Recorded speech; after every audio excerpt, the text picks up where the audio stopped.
G'day, I'm Mighty, and welcome to the Mighty Outdoors. So the pilgrimage is done. I've done the 88 temples. I completed the loop by riding back from temple 88 back to temple number 1. Now the last part of this pilgrimage is to go to Mt Koya, where the Buddhist monk Kukai, also referred to as Kobodaishi, is buried. Some believe he's still there, and he's in a state of deep meditation. So that's where we're heading now, and that is the place where I will obtain the last stamp, the last set of seals and calligraphy for my book. Now, I haven't ridden to Mt Koya. No, instead I've come with my wife, Mrs. Mighty, and we've spent the evening at the Seki Shoin, which is here behind me. No filming is allowed there inside of the monastery, but it was a lovely experience. We enjoyed, the vegetarian food that the monks had. We participated in the Buddhist sutras in the morning. It was a great experience. Also very cold here. It's been about 4 weeks since the pilgrimage ended. You can see by the steam escaping from my mouth, it's very cold. So yes, anyway, we're going to proceed to I guess what you call the inner sanctum as far as things go, towards the final resting place of Kobodaishi. Okay, so without any further ado, let's wrap this pilgrimage up. Let's hop to it. Get off the couch. Ditch all the chores. Let's go for an adventure in the mighty outdoors.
So I've been into the mausoleum, the inner sanctum, and I've paid my respects.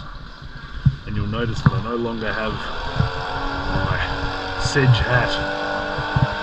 The hat I left with the monks in the temple, and for a small donation they're going to take it and burn it as a sign of, what do you call it?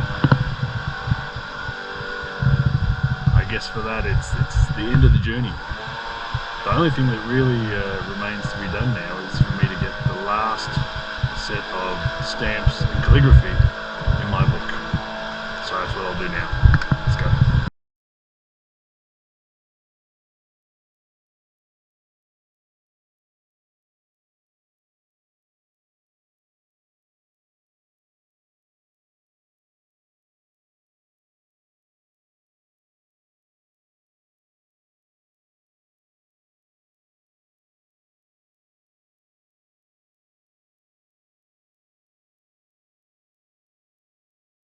And